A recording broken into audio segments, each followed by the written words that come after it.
A soft haze blanketed the city in a melancholy glow, the skyscrapers jutting up into the grey sky like broken shards of glass.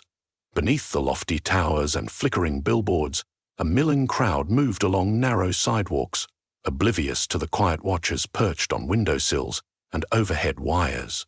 Even the distant roar of commuter trains seemed to fade against the ceaseless cooing from the ever-present feral pigeons. The birds flapped and strutted, pecking at scraps of food strewn across the pavement. Except, in recent days, their behavior had become oddly cohesive, almost deliberate. Every day they circled the same squares, landed on the same ledges, as if on a schedule that only they understood.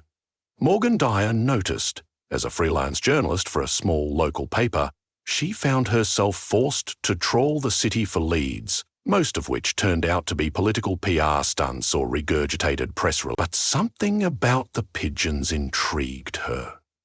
She couldn't place exactly what was off, but she felt it in their unblinking gazes, the unsettling calm in their movements. She began to keep a small notebook in her coat pocket, jotting down every unusual observation.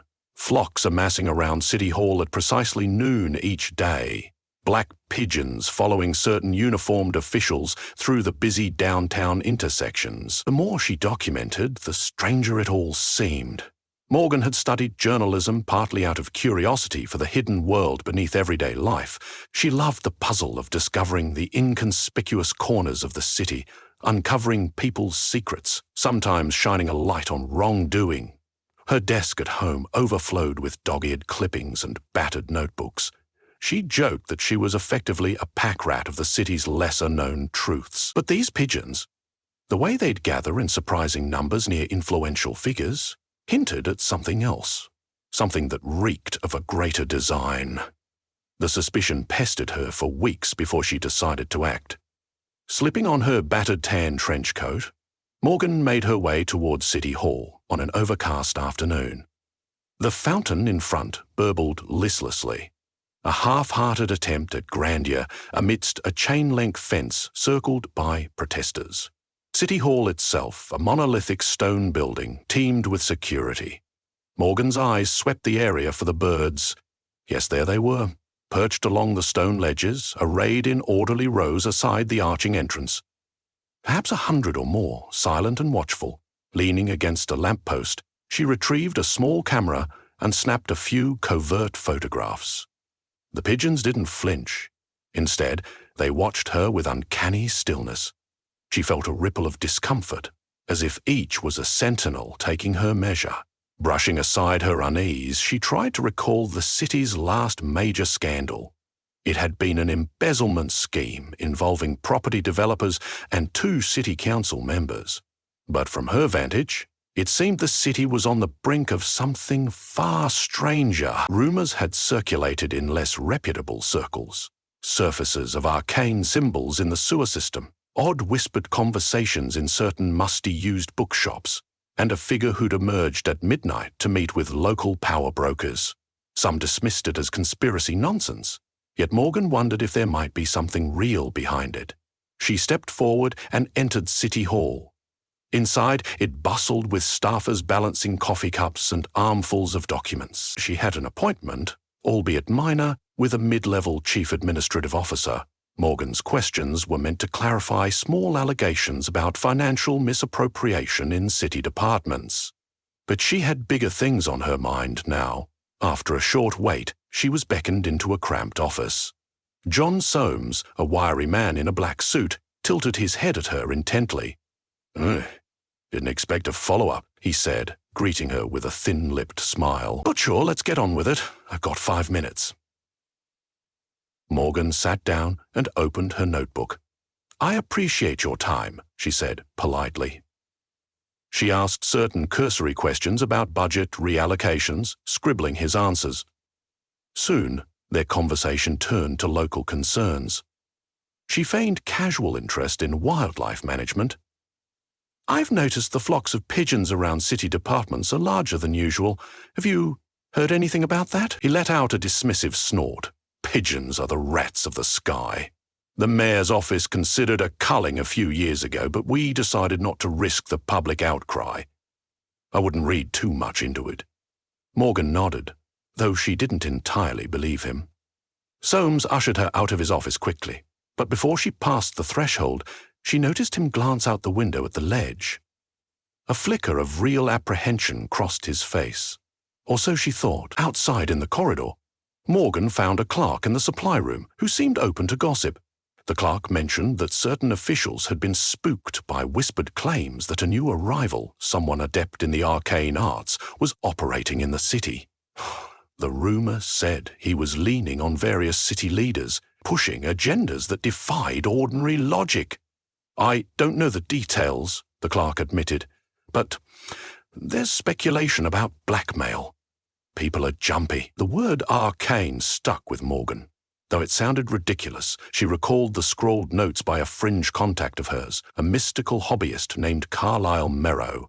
He had once told her, half-jokingly, that animals made perfect spies for the magically inclined.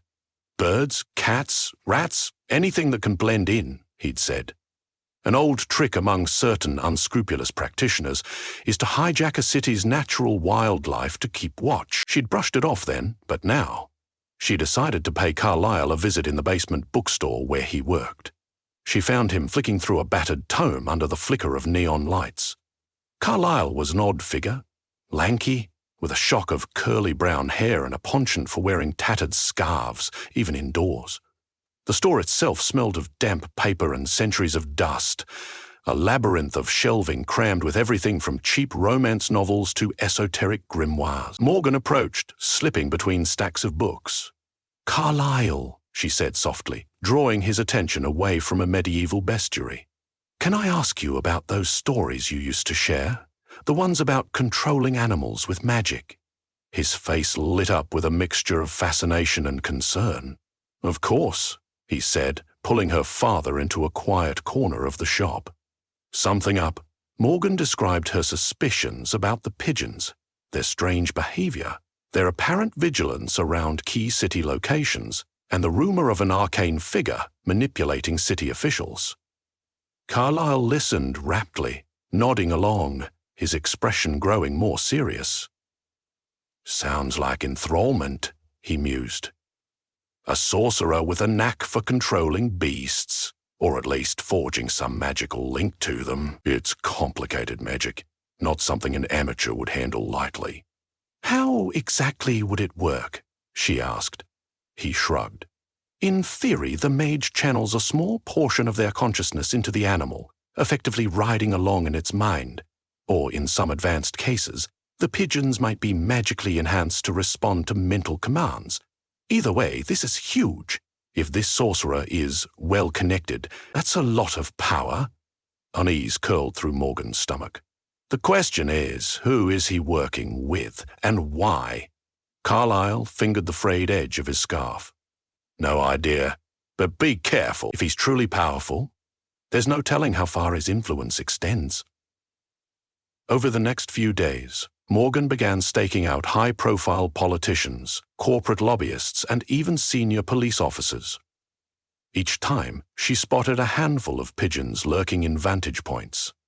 Occasionally, henchmen in suits seemed just as vigilant, as eyes scanning the environment as if they expected to be monitored. She also noticed that the usual droppings and grime associated with pigeons were oddly minimal in these clusters. It was as though the birds had become more refined. A bizarre detail, but it made sense if their presence was orchestrated by a calculating mind. Hints of the sorcerer's identity emerged in stray conversations. A city council secretary described a tall figure in a dark coat visiting after hours.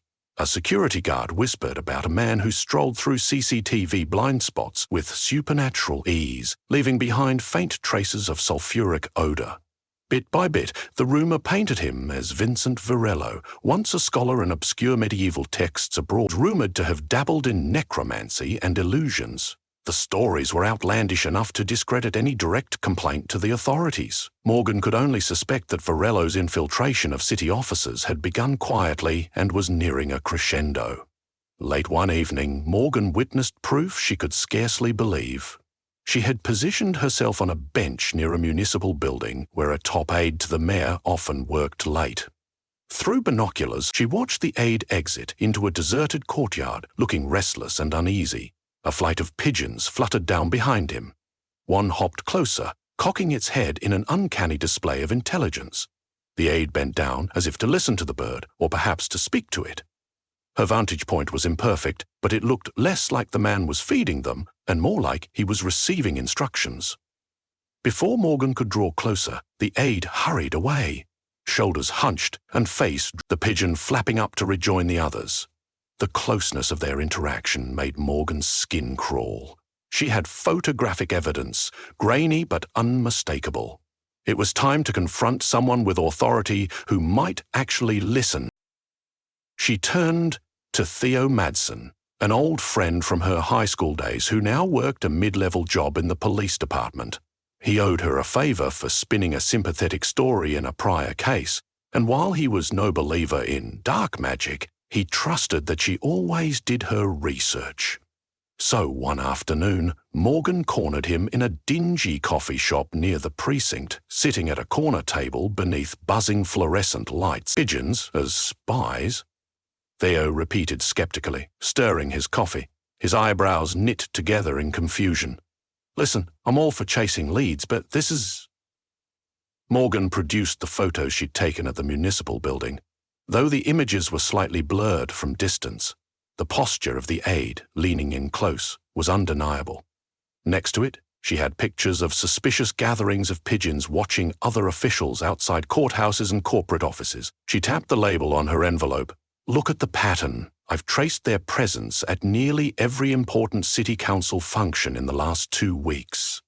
Theo's skeptical frown began to waver. So? You're saying someone's controlling them? A single orchestrator with an agenda? That's precisely what I'm saying. She lowered her voice. Theo, there's a rumor of a sorcerer, Vincent Varello. He's allegedly blackmailing people by gleaning secrets from these pigeon watchers. Somehow he's listening in on the city's most sensitive conversations. Theo let out a slow exhale. I'd need more than photographs to bring a case forward, but I can at least talk to a few people quietly. If he's blackmailing city officials, there's got to be a money trail or some sign of coerced behavior. Relief washed through Morgan, but she also understood the precariousness of the situation. She had sniffed out conspiracies before, but none that reeked of real sorcery. That night, Morgan couldn't sleep. The lights of the city flickered through the blinds of her cramped apartment. She conjured images of thousands of pigeon eyes glimmering in the darkness, all bent to the will of a single man, a puppet master controlling the flight of feral birds that no one ever questioned, free to roam every balcony and alley. Her heart thudded in her chest, and she realized that if Varello was half as cunning as the rumors suggested, he was already aware that someone was onto him. If he had eyes across the city, they'd be on her. She needed leverage, something tangible and damning, but more than that, she wanted to understand how such magic operated. Carlyle had described the broad strokes, yet she suspected he knew more than he let on. So the next day she ventured back to the bookstore. Carlyle seemed jumpy, as though expecting trouble. When Morgan asked him about how to defend against or disrupt an arcane link between a mage and his avian spies, Carlyle stiffened. Disrupting it would take a powerful counterspell, or something equally potent. Failing that, you'd need to remove or distract the pigeons physically, he whispered, eyes darting around the store. But if Varello is as formidable as you say, that's a dangerous gambit. Morgan was about to press him for details when the door chimes jangled.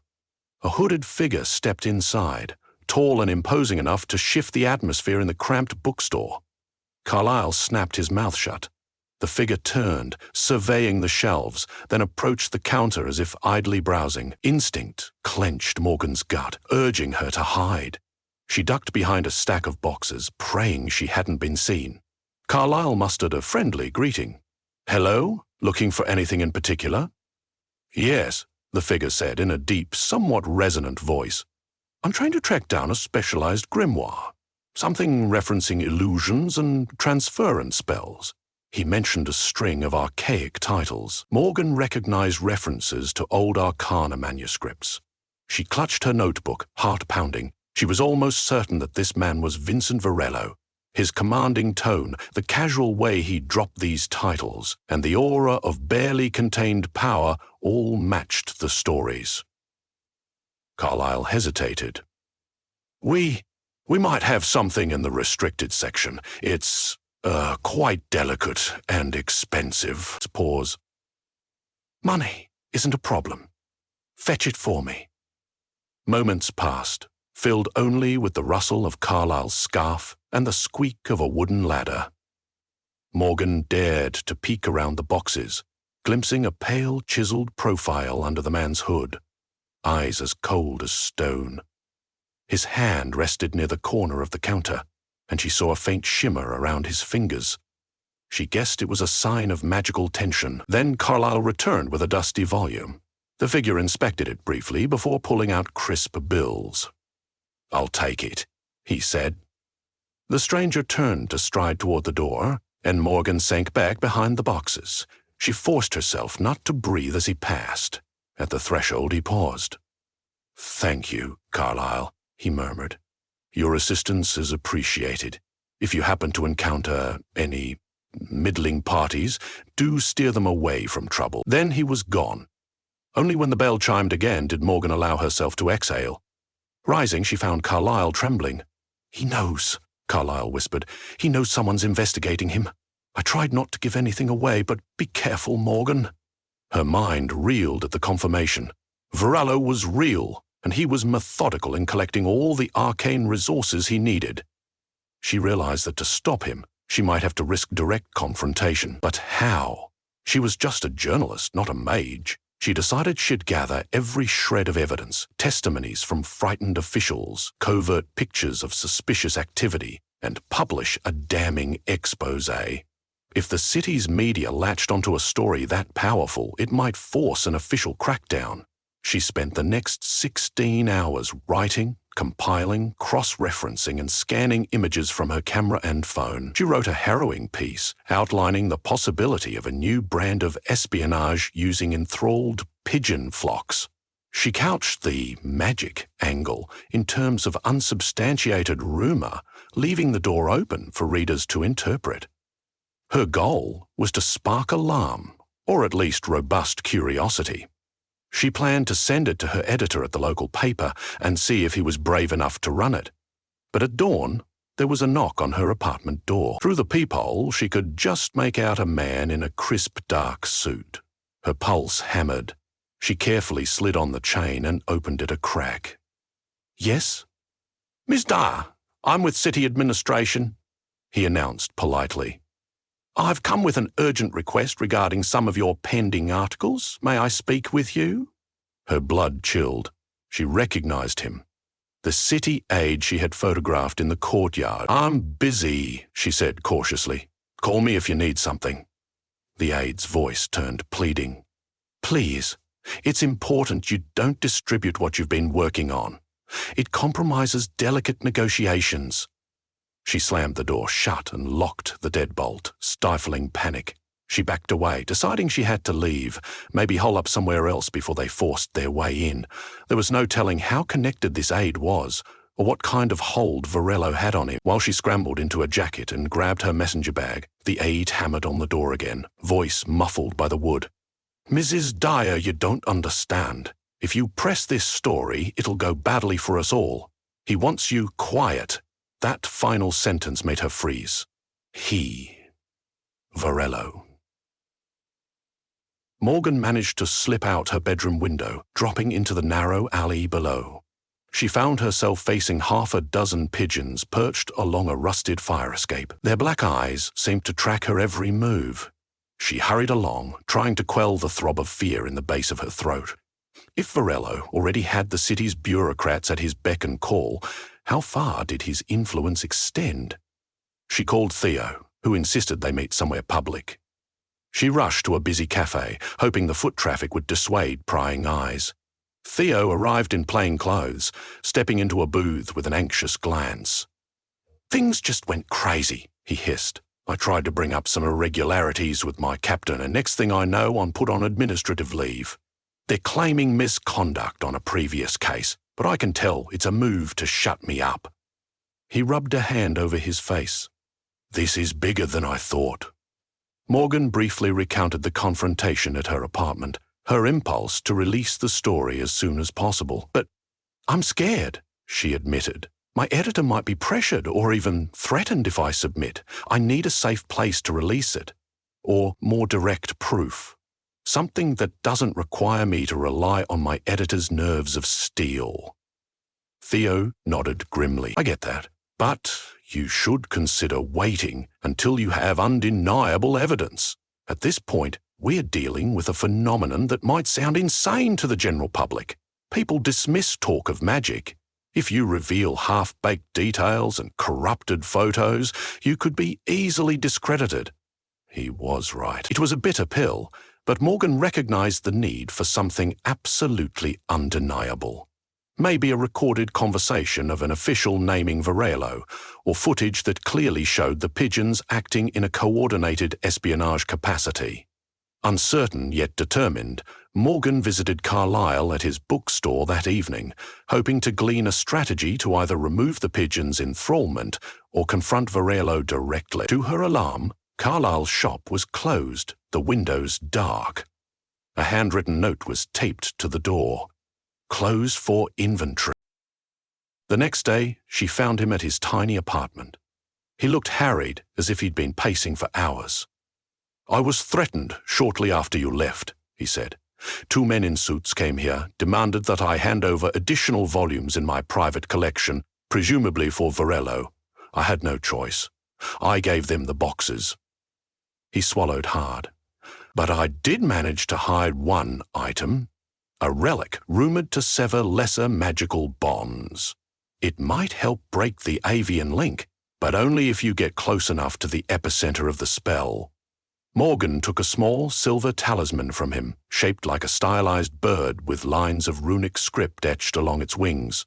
She had no idea if it actually worked, but in that moment, it felt like the only lifeline. Carlyle explained that an enthrallment spell often had a vantage anchor, a place or object from which the caster directed energies. If they could find that anchor and use the relic to sever the link, the Pigeons would be freed. Without his spies, Varelo might lose his advantage overnight. The real question: where would the anchor be? Morgan guessed that somewhere near City Hall made sense. The building was an epicenter of official power, perfect for a man who thrived on secrets. At sundown, Morgan, Theo, and Carlyle, who insisted on coming along for moral support, slipped past City Hall's main entrance, searching for some hidden vantage point. They found a locked side gate leading to an older portion of the building's foundation, a neglected stone courtyard sometimes used for press gatherings. Lights flickered overhead. The statue of an ancient city founder stood in the center, pigeons roosting on its shoulders. Except these birds didn't scatter when the trio approached. They remained eerily focused, as if awaiting a command. Morgan clutched the talisman in a sweaty palm. Theo kept a small camera rolling. He was determined to document this. Carlyle trailed behind, muttering incantations under his breath to shield them from detection. Yet from a side arch emerged a figure in a dark coat, hands folded behind his back, as though he'd been waiting all along. "Don't bother with the illusions, Carlyle," he said in a velvety tone. "I see you quite clearly." It was Vincent Varelo. In the dim courtyard lights, his angular features appeared almost regal, greyish eyes reflecting a piercing intelligence. Theo aimed his camera, but Varelo stepped forward, wind stirring his coat. "So, you're the meddling journalist," he said, inclining his head at Morgan. "You've caused quite the stir. City officials scurrying like frightened rats. They don't appreciate your curiosity." He lifted a hand, and at once pigeons fluttered from the statue, encircling them. "I worked too hard to establish my network here to be undone by a troublemaker." Morgan met his gaze, her throat tight, but she refused to show fear. "You won't get away with this," she said. "For all your illusions, we know what you are. People are waking up to your He smirked. "Amusing, but you should know that the greatest illusions are woven into the fabric of society. Give them fear and greed, and they'll dance to any tune. My birds merely accelerate the process, gleaning secrets from unsuspecting lips. Now," he continued, taking a threatening step forward, "I need your cooperation. You're going to destroy any evidence, and you'll keep silent." Morgan's fingers clenched around the silver talisman. She looked to Carlyle, who gave a tiny nod. Varello's eyes flickered suspiciously, and he raised a hand, arcs of faint greenish light swirling from his fingertips.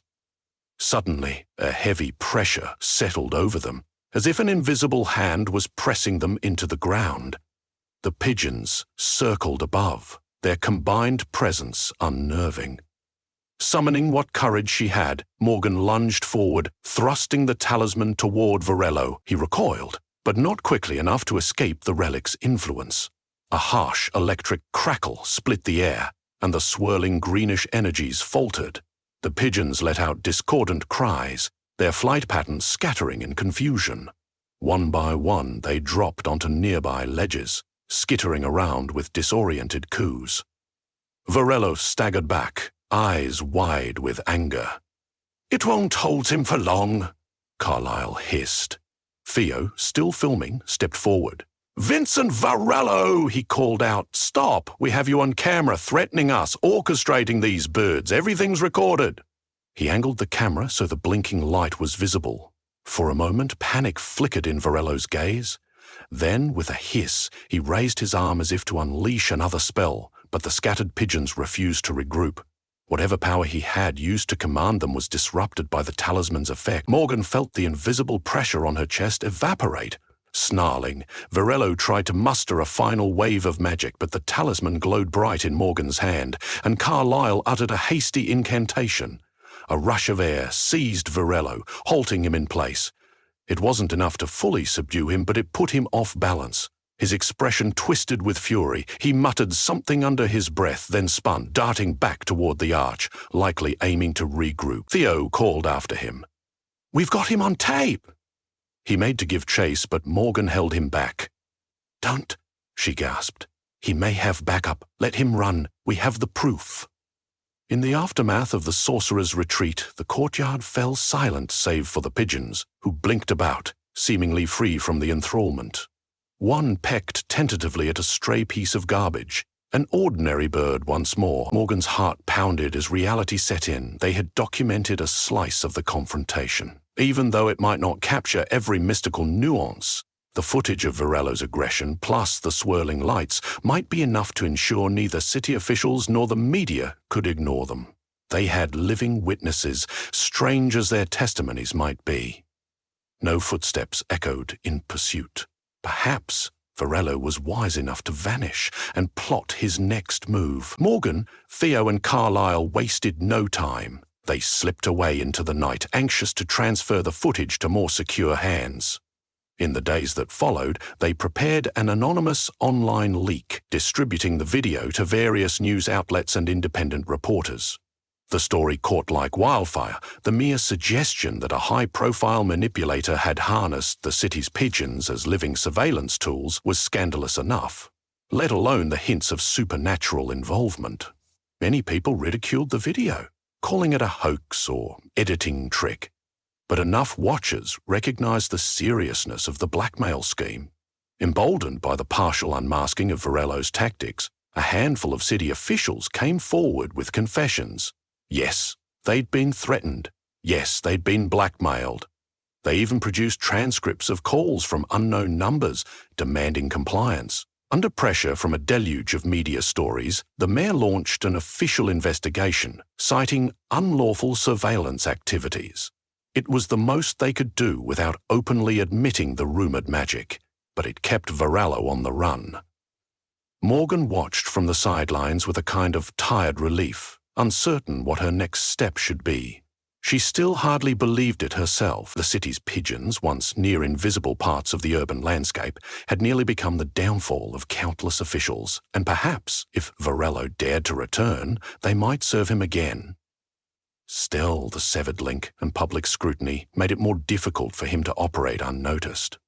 Carlyle confided that the talisman's effect was permanent for the specific flock Varello had enthralled, essentially freeing those birds for good. Yet there was no telling if, in time, Varello might craft new ways to tighten his grip, or find new animals to exploit. Morgan took heart that vigilance, her own and others, might keep him at bay. As for the city, it buzzed with questions, half-disbelieving rumors, and half-serious jokes about wearing tinfoil hats to shield from pigeon espionage.